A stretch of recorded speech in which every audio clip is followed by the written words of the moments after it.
aqui, né, a proposta, percepções e o viver. O que isso tem a ver com a doutrina espírita? A doutrina espírita, ela surge como uma proposta de reflexão sobre tudo aquilo que a gente vivencia e a maneira como nós nos relacionamos com esse viver. Muitos falam que a doutrina espírita é a resposta e ela se estrutura através da obra, talvez uma das mais importantes, que é os Espíritos, através de 1043 perguntas e respostas. Mas mais importante que as respostas são as perguntas. Porque se a gente tiver simplesmente alguém dando indicações sobre o que é certo, o que é errado, pode ser que a gente escute, ache bonito, mas se aquilo não tiver uma ressonância com os meus questionamentos, de nada vai adiantar. E que adianta alguém falar sobre um assunto que eu não estou nem aí? Portanto, eu, no modo de dizer, né, e é de modo particular, pode ser descartado por todos, eu entendo que o mais importante que a doutrina espírita traz são as dúvidas. Não sobre a doutrina, pode até ser, mas as dúvidas maiores sobre o que nós estamos fazendo aqui, quem somos nós, para que serve a vida e tudo mais. Não adianta ler toda a obra de Kardec, de Chico Xavier, se depois de ter lido tudo isso, não tenham sobrado algumas perguntas. Porque se eu for atrás só das respostas, eu pouco vou aprender. É justamente a dúvida, aquilo que o conhecimento novo traz, ou que a proposta de conhecimento traz, que provoca em nós uma reação, às vezes até contrária, é que nos coloca no exercício da reflexão, do uso da razão, ou da nossa capacidade de aprendizado. Ninguém aprende simplesmente ouvindo, a gente aprende se questionando, inclusive colocando em dúvida aquilo que está sendo falado. E pensando assim, eu estou fazendo essa introdução, porque o tema que a gente trouxe, percepções, né, ele exigirá de cada um de nós, como exigiu de mim durante todo o período que eu fiquei preparando.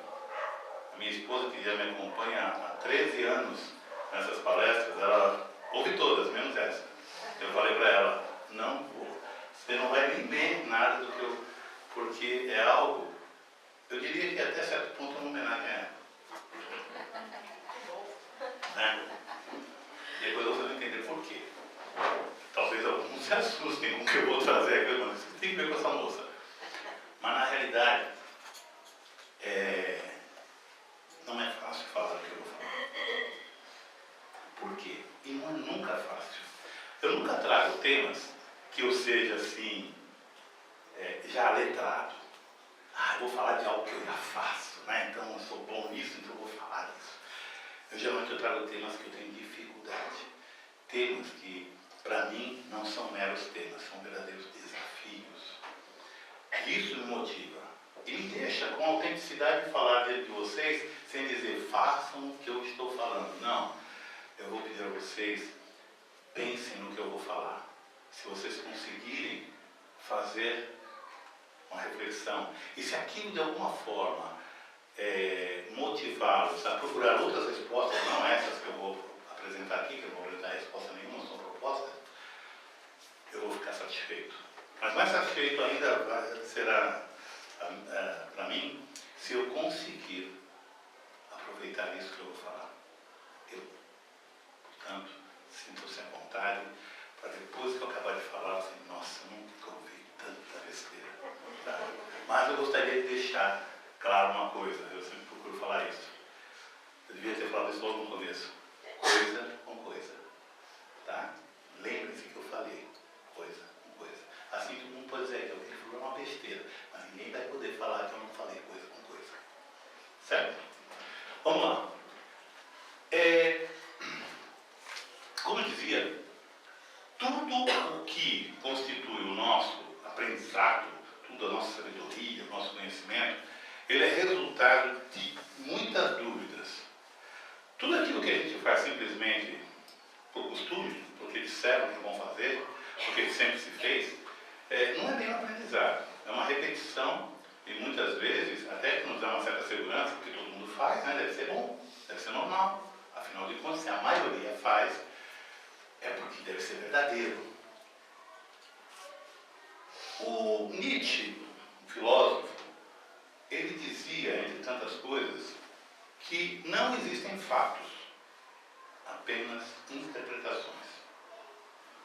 E hoje, mais do que nunca, a partir de todas as descobertas, desde não só da psicologia, da qual eu faço parte como terapeuta, como psicólogo, mas também da física, nós percebemos que aquilo que a gente chama de real nada mais é do que a interpretação a partir da nossa percepção.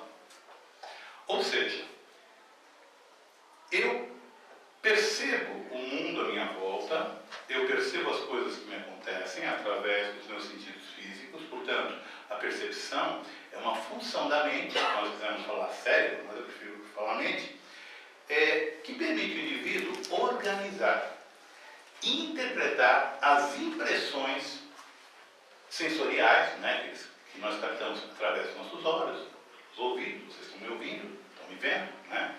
Espero que não estejam sentindo o meu cheiro, né? Até eu não estou fedido, não. Mas são esses sentidos que me dão a possibilidade de perceber o mundo.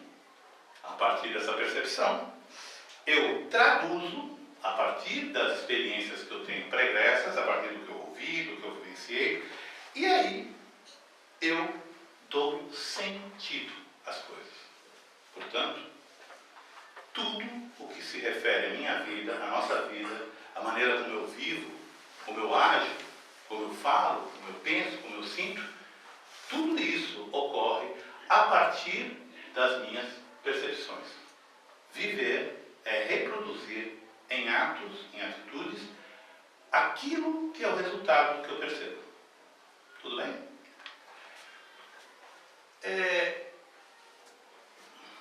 Por que vocês acham que nós amamos cachorro? Não sei se todo mundo gosta de cachorro aqui. Por quê? Por que nós amamos cachorros? Poderiam ser gatos, né? Passarinhos, os chamados animais de estimação. Por que nós amamos? Vocês já pensaram nisso? Né? Não é muito difícil amar uma coisinha dessa, né? É lindo, né? Você não está vendo? Maravilhoso. Maravilhoso, não? Ah, fica vendo para quê? Eu vou levantar aqui assim você pode ver. Ah, é ótimo. Ah. Ou uma cena como essa. Muito gostoso. Lindo, né? Muito gostoso, né? Dizer, eu sou suspeito. Nós temos em casa 4 cachorros e 9 gatos. Né? E não porque nós sejamos pessoas muito amorosas, né? Nós somos. Mas não é por isso. É justamente por causa do desamor de alguns que os gatos e os cachorros estão na minha casa. Porque são todos eles, exceto um, abandonados. Pessoas que pegam, de repente, porque assistiram uma novela, foram numa festa, viram um cachorro bonitinho, aí pegam. Aí depois começa a fazer cocô, xixi, morde o tapete, mordeu o sapato favorito, aí dá uma voltinha na rua e larga na frente da casa de alguém. E geralmente não na minha casa. Né? Pelo menos nesses casos assim, né? Olha que coisa linda. Muitos de nós já vivenciou essa cena, né? Realmente é lindo. Olha que coisa. Maravilhosa. Legal. Mas, olhando essa cena, lembrando dos animais de estimação que cada um já teve, ou já pretendeu ter, mas não pôde ter, porque a mãe não deixava, a esposa não gostava, o marido tinha alergia, mas enfim. Mas no fundo, cada um de nós tem assim, esse sonho ou essa lembrança. Uma vez eu estava na casa de um amigo, faz uns 2 anos atrás, e ele nos convidou para um churrasco. E ele falou que íamos comer uma carne muito especial. O cara conhecia muito de corte, tempero e tal. E aí serviu, né? E a carne realmente era maravilhosa, a textura macia, o tempero ótimo. Eu falei, caramba, eu gosto de cozinhar, perguntei, como é que você consegue fazer um churrasco tão bom? Ele falou, primeiramente, você precisa pegar uns temperos certos. Aí eu tenho uma relação de ervas e tal. E depois uns 3 quilos de pastor alemão.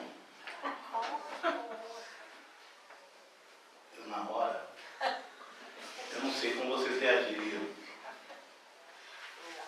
Eu tirei aquele pedaço de carne da boca. Você está brincando? Sério, olhando nos olhos assim? Não. Na minha família nós temos hábitos de comer carne de cachorro. Que pecado. Que barbaridade.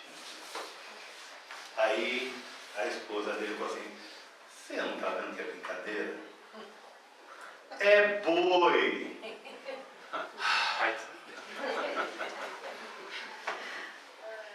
Que bom que é boi, né? Não é bicho, é boi. Certo? Também o quê? Um bicho. Mas a gente não vê boi. A gente só vê bife. O que é? Por que nós amamos cachorros, comemos porco e vestimos vaca? O que torna diferente um cachorro, um gato, de um boi, de um porco? Essa é, não vou falar aqui sobre isso só. O tema é percepção. Na realidade, de acordo com o nome do bicho, nós consideramos se ele é comestível ou não, certo? Se eu falar pastor alemão, mas se eu falasse um peru, um tender, né, aí se pode. Ou seja, o ingrediente é o mesmo, é carne. É carne de boi, é carne de cachorro, é inclusive carne humana. É tudo carne. O que é que torna o ingrediente carne diferente? Se é um boi, deixando bem claro, eu não sou vegetariano, ela é. Por isso que eu disse que o desafio maior é meu. Porque às vezes a pessoa vem aquela coisa meio hipócrita e tal. Não, eu hoje já, depois que comecei a escrever esse artigo, eu já parei, não sei se eu vou continuar. Vamos lá. Mas isso é uma reflexão, aqui não é uma palestra para promover a mudança de hábito alimentar. Embora eu vou centrar um pouco nisso, para que a gente possa perceber que a nossa percepção das coisas é que determina para nós o que é a nossa realidade. A maneira como eu percebo as coisas é que faz com que uma coisa se torne boa ou má, comestível ou não, de acordo com como eu percebo. A forma, portanto, como eu me relaciono com os animais tem a ver diretamente com essa percepção que eu tenho sobre eles. Geralmente o contato com boi, frango e porco é na mesa, né, que nós temos. Nós estamos comendo. Já, por outro lado, o contato que nós temos com esses animais de estimação não é na mesa. Geralmente eles disputam até com a gente a comida, né? Mas tem muita gente também que não tem contato com cachorro e gato. E por que não comem se eles não têm contato? Porque a maioria de nós se relaciona de uma maneira muito diferente com os animais. E mesmo aqueles que dizem não gostar de bichos, né, de animais, não ter paciência, não podem olhar uma cena dessa e dizer que coisa horrorosa. Nossa, se eu pudesse matar um bicho desse só pelo fato de ele estar dormindo do lado de uma criança. Não tem como, né? Então, a nossa relação com os animais de estimação, ela não difere muito da relação que nós temos com as pessoas. A gente pode dizer que pessoas que têm dificuldade em relacionar-se com animais de estimação têm dificuldade também de relacionar-se com pessoas. Principalmente se as pessoas forem dependentes. Se elas forem frágeis, como o animal é, né? Portanto, é interessante que nós chamamos o nosso cachorro, o nosso gato, pelo nome. Eu fala, sai gato, sai cachorro. Tem nome, né? E alguns nomes sobrenomes, né? O nosso da nossa última gata, né? É Emily Polanco. Sim, nós temos nomes assim bastante interessantes. Os cachorros já são mais, né, natureza, assim, né? O cachorro é Dibre, Geleia, Pacheco e Pulga. Né? Desculpa, tem um Pacheco aqui. Temos um Alfredo na rua, um cachorrão enorme, chama Alfredo. Ele tem cara de Alfredo, sério, penetrado, mantém uma certa distância das pessoas, enfim. Os gatos são, vamos lá, falando de todos, Mia, Gaia, Clara, Marie, Pierre, Monique, Títio e Emily Polanco. Henri, esqueci do Henri, mais sapeca de luz. É tudo chique, né? Tudo achado aí na Zona Oeste, lá no Morrinhos, enfim. Nenhum achado no Morumbi, infelizmente. Pois bem, nós, quando chegamos em quando saímos de casa, a gente dá tchau para os cachorros. Tem gente, eu pelo menos perdi dá licença, né? Quando tem o gato na frente, né? Eles dormem com a gente na cama. Nossa, lá em casa então é terrível. Não 9, mas pelo menos 7 dormem na cama com a gente. Nós brincamos, nós compramos presentinhos para eles, até cantamos parabéns às vezes, né? E quando eles ficam doentes, a gente leva no médico, no veterinário, a gente fica preocupado, a gente telefona para amigo, olha, não sei por que está acontecendo isso e tal. E quando eles morrem, a gente chora e sente muita saudade. Eles nos fazem chorar e nos fazem rir. E nós ainda temos um carinho no absurdo de mostrar a fotografia para os amigos. Olha só, olha que ele fez hoje. Enfim. Embora cães e vacas, bois, galinha, frango, porco sejam diferentes, ambos, e isso que é comprovado, têm sentimentos. Quem já teve a oportunidade de ver um bezerro vendo que a vaca vai para o matadouro sabe do que eu estou falando. Eles têm uma preferência, e eu posso dizer, como tenho 13 animais, eu posso dizer que cada um tem um jeitinho de ser. Uma espécie de consciência até. E isso cada vez mais a ciência vem comprovando. Uma consciência rudimentar, mas eles têm. Mas a nossa percepção deles, desses tipos de animais, é diferente. Portanto, a partir dessa percepção diferente, eu vejo a carne deles como uma coisa diferente. E esse processo perceptivo, ele é cíclico. Ele se estabelece da seguinte maneira. Das nossas percepções, e isso com tudo na vida, nós colocamos em movimento as nossas ações. A partir da maneira como percebo, eu acho. E essas ações, por sua vez, acabam reforçando nossas percepções. Uma coisa puxa a outra. Quanto mais, ainda se mantendo nesse tema da comida, comemos boi e não comemos cão, quanto mais repetimos esses dois hábitos, mais reforçamos nossa percepção de quem é comestível e não. Só isso. A questão é mais profunda, não é só dizer que nós aprendemos. Muitos de nós poderiam ficar tentados a dizer, mas sempre foi assim, é natural. Não, não é natural. É coisa que nós aprendemos. E para quebrarmos essa naturalidade artificial, nós precisamos fazer o que estou fazendo agora.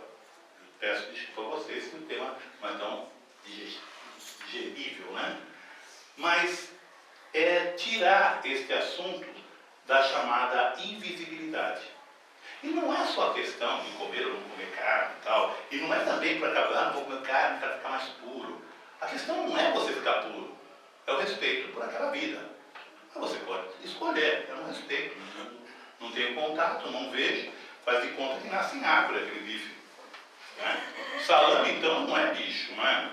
Ele brotou de algum lugar. Salsicha, de onde é que sai? Pô, tem uma árvore de salsicha, mas enfim. A questão é tirar da invisibilidade todo e qualquer tema que nós simplesmente fingimos que não existe. E foi assim que nós resolvemos botar por debaixo do tapete muitas coisas que agora vêm à tona. Imagina só, a hora que colocarem numa máquina na frente de um bicho e aquela máquina tem a capacidade de traduzir o que ele fala, o que ele pensa, o que ele sente. Pouca gente quer falar sobre isso. Por exemplo, que existem orangotangos que já conseguem expressar através de sinais o que pensam e o que sentem. E pensam e sentem. Ah, mas isso não é problema para pensar agora. Essa invisibilidade desse e de outros temas, como abuso sexual, como drogas, como violência de todo tipo, que faz com que, a partir dessa invisibilidade, surja também uma espécie de invisibilidade ética. Eu não preciso me preocupar com isso. Afinal de contas, ninguém fala sobre e, portanto, não existe. Existe. Por falar em carne, vamos parar de falar de carne, vamos falar um pouquinho do que vem depois. Churrasco. Para churrasco, deixemos o componente carne de lado, não toco mais nesse assunto. Vamos falar de carvão. Todo mundo que faz um churrasquinho, mesmo que seja de queijo, né, precisa de carvão, certo? Existe uma marca de carvão, vocês podem encontrar em alguns mercados aí, chamada São José, que custa quase metade daquele preço daquele carvão. Um outro pacote que tem um selinho da Brink. O carvão São José custa quase metade. O carvão São José, em janeiro, foi descoberto. O proprietário da carvoaria São José é um cara muito rico, muito consciente, vai na igreja, faz ofertas e tudo mais, mas ele emprega a mão de obra infantil. Em janeiro, a Polícia Federal entrou lá e encontrou crianças de 5, 7, 8, 9 anos trabalhando. E por quê? Porque os fornos que produzem carvão, na maioria das carvoarias do Brasil, são fornos assim, bem rudimentares, feitos, fornos baixinhos, eles têm que ser baixos, bem fechadinhos, né? Não tanto, mas que dificultaria um adulto entrar para pegar o carvão. Então, eles usam crianças. Obviamente, vocês estão vendo que são crianças com perfeito equipamento de segurança, elas podem entrar lá, respirar o pó do carvão tranquilamente, que não afetará os seus pulmões, pelo menos por uns 3 anos. Depois elas morrem naturalmente, porque faz parte da vida, porque é natural, é normal, né? Afinal de contas, se não trabalhar, ora, o trabalho dignifica o homem. Ninguém morre trabalhando. Ainda mais, quanto mais cedo começar a desentortar o pepino, melhor, né? Ora, quem mandou encarnar? E é isso. Crianças. Só que fica barato. Eles ganham em torno de R$7 por dia. Mais ou menos o preço de um pacote de carvão. Da marca São José. O outro custa 12. Por quê? Porque ele é controlado. É uma empresa chamada Empresa Consciente, né, que se cadastra na Brink e se compromete a jamais utilizar mão de obra infantil. De maneira alguma. E ela é controlada. E usa equipamentos que são controlados. Existe uma série de exigências para que ela tenha aquele atestado. E isso faz com que custe mais caro.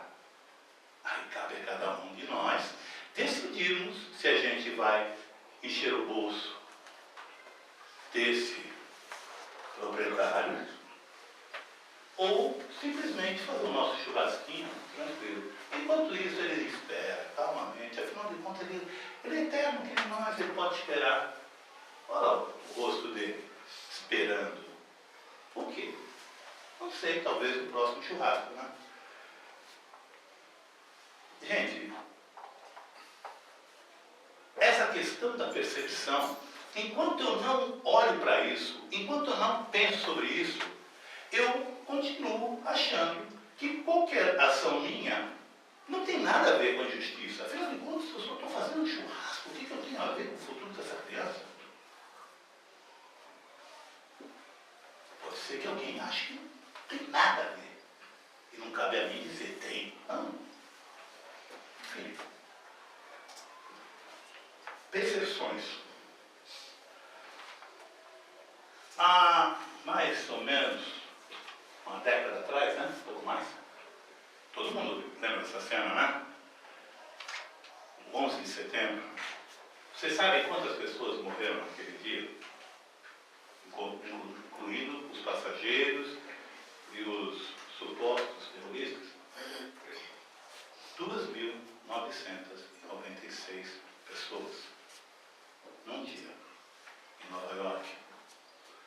Essa cena mostra as pessoas que sobreviveram, cobertas de cinzas, abaladas, algumas com parentes que estavam ainda sendo procurados.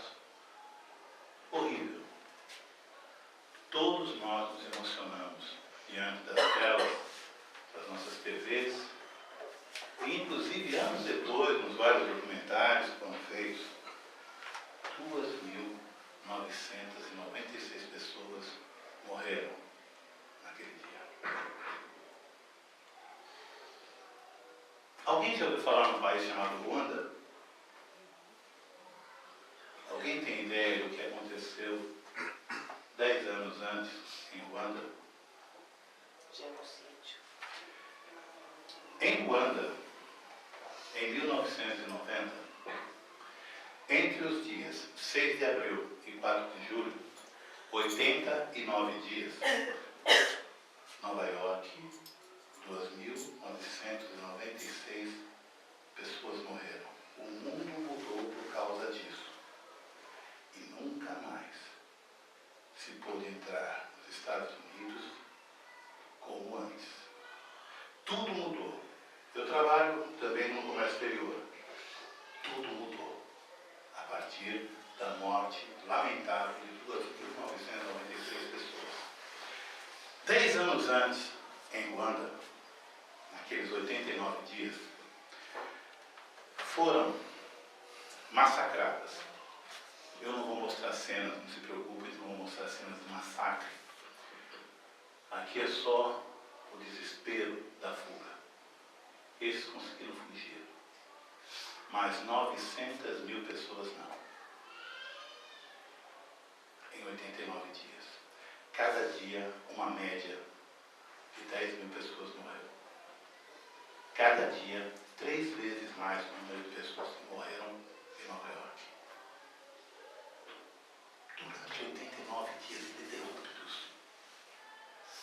o mundo assistiu, viu cenas dantescas. Pessoas mortas não com bombas, não com avião caindo. Uma semana antes do massacre que foi planejado, massacre entre duas etnias, Hutus contra Tutsis. Semanas antes chegou um carregamento, avaliado em cerca de 6 milhões de dólares, de machados e facões. 89 dias, 900.000 pessoas morreram. E o mundo calou. Todos nós calamos. Muitos nem sabiam. Estão sabendo agora pela primeira vez. Por quê? O que eles têm de diferente, meu Deus, para não terem sido percebidos? Talvez estivesse noite.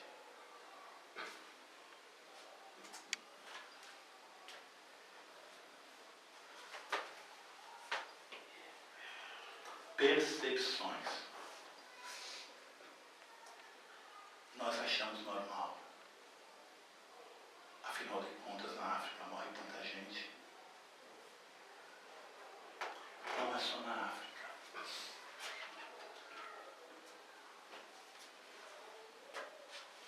Na década de 30, em um ano, a Ucrânia tem uma expressão, se quiserem procurar na internet, Holodomor. Morte por fome, através de uma política. Cerca de, avalia-se, entre 3 a 10 milhões de pessoas morreram de fome, levadas a praticar o canibalismo na terra. Mas isso não se fala.